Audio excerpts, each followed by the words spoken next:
Hey, this is Brandon Crawford from the San Francisco Giants, and you're listening to TortureCast. Is it spring training yet? Hey, Giants fans, this is another interview in a series of interviews that I conducted yesterday at AT&T Park during Media Day. This is with Giants' new closer, Mark Melancon. He's a pretty chill, laid-back, redheaded guy.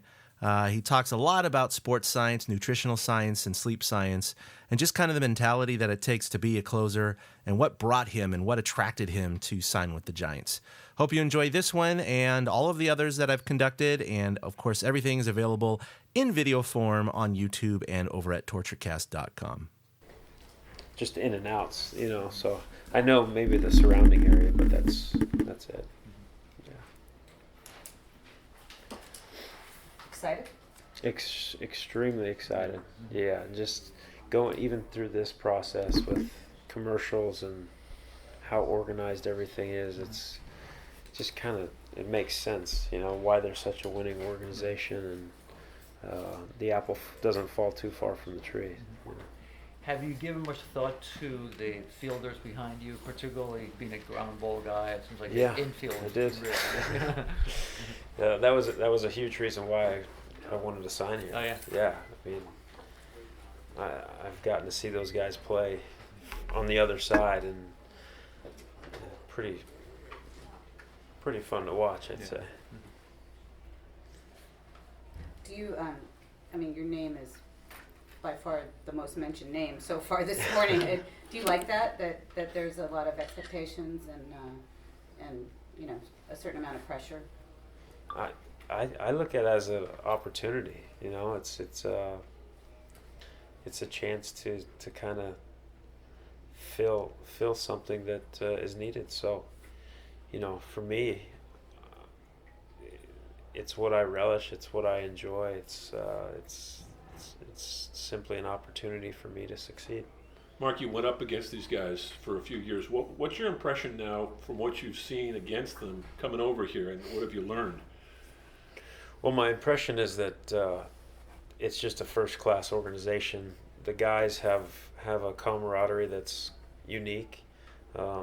Even watching guys come in today, haven't seen each other all off-season. Just really cool. Everybody's, best buds. And you feel like you've had no problem mixing in? I mean, as you mentioned, it is a pretty easygoing clubhouse, and Bochy sort of sets the tone. Yeah, Boch is great. He's obviously a leader, and everybody looks up to him. He's, very casual, but when things need to get done, you can tell that he knows how to get it done. Mark, assuming you like pitching in this ballpark, what do you like about it? Well, it's a pitcher's park. That's why I made the assumption. No, it's it's our office, and it's a beautiful office, but the weather, helps create that pitcher's park, the dimensions, and then you have the ambiance, the atmosphere, all that plays, and it's probably the best place to pitch. Did you like pitching here as a visiting player when the fans were not cheering for you? Yes and no. I like to be out there on the mound. I didn't like being in the bullpen. All the fans heckle you, and there's nowhere to really hide. So I didn't like that part of it, but I've always enjoyed coming here and playing. Yeah. Mark, take this as a compliment. You kind of remind me of your demeanor of Rob Nen. Is that a key to the closer's success, to be just so even-keeled and calm and just smooth? That because when you're out there, everything is on you. Yeah. No. You have to have a short-term memory. If something goes bad, you got to be able to wash it away. But for me, I don't like to live too high or too low. I just want to be the same guy all the time, and I think your teammates will appreciate that in the long run. And I always want to respect the game. Has it been good for you having a guy like Clint Hurdle and then a Dusty Baker, and now you come to Bochy? You don't have an autocratic guy who's going to hammer you all the time. You've got a pretty smart player-friendly manager. Yeah, no, I've been extremely lucky to have really good managers, guys that kind of give you the lead and say, go do what you do, and have some trust in you, and be able to communicate really well. So, Boch is obviously all of that too. Does his reputation precede him? I mean, you as an opposing player knew of his reputation and how he handles a bullpen. How big was that for you, considering this team?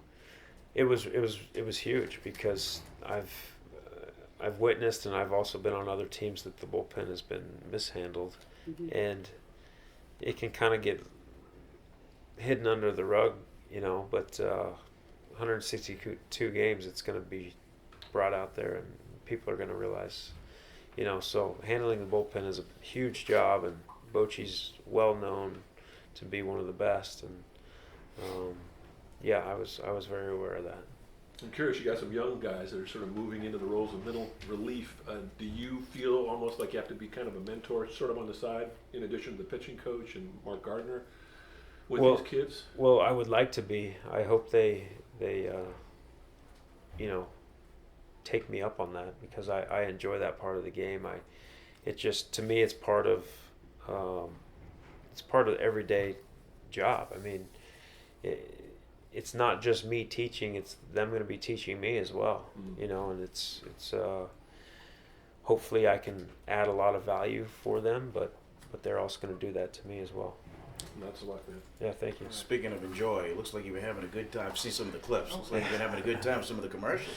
Oh, those commercials. It just shows what a terrible actor I am. It's been a lot of fun, yeah. Mark, how about your new battery mate, another Gold Glove winner? Looking forward to working with him? Buster, he's decent.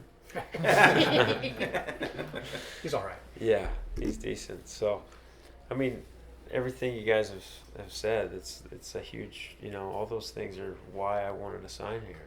And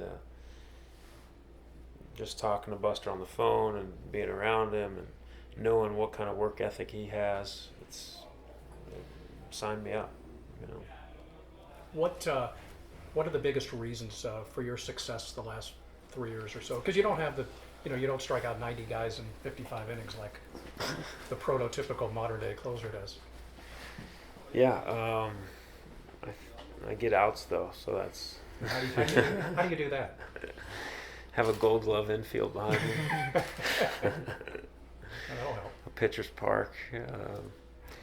Consistency is my biggest thing. I pitch with angles. I pitch down the zone.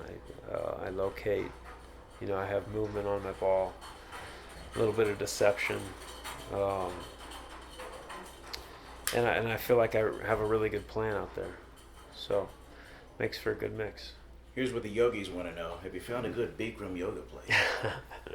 I have not yet. No. It's not in my regimen anymore, but no, I enjoy it. Can you share a little bit of your regimen with us? I know you're kind of one of the more innovative athletes as far as your training regimen. Yeah, where do I start? You want me to go through my day? You want me to tell you what I use? Yeah, whatever you're comfortable with. Oh, sure. So the last 3 or 4 years, I think it's 4 years now, I've been using a heart rate monitor. Okay. Not simply a heart rate, but it has a lot of different metrics. But that's a big one for me, just to be able to keep me dialed in and help me kind of make sure I'm in sync throughout the process of my day, when to be ready, and how ready, basically.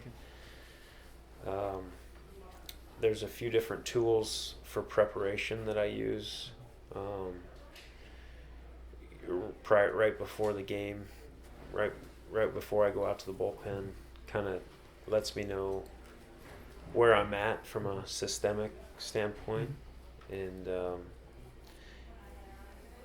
it will allow me to kind of take the path whichever way I need to go to kind of get myself even more ready. Tools like sleeping devices and monitors. I work with a company called Inside Tracker that helps keep my nutrient levels and different vitamin deficiencies and stuff like that. So anything that I can learn and get better with is always something that I'm excited about. Yeah. And when did you start doing that? What were the benefits that you noticed? Well, it's little things, but at this point, that's kind of where we're at. We're trying to get better. 1% is a lot better. So, all those things have helped me in various ways. A big thank you to everybody for listening to the Torture Cast, the podcast by and for fans of the San Francisco Giants. Follow us on Twitter at TortureCast. You can also like us on Facebook or check out our blog at torturecast.com. I also want to say thank you to Ashcon and Bailey for letting us use their song Feeling Like a Giant for our intro. For Ben Lee and Chad King, my name is Willie Dills saying, we'll see you next time.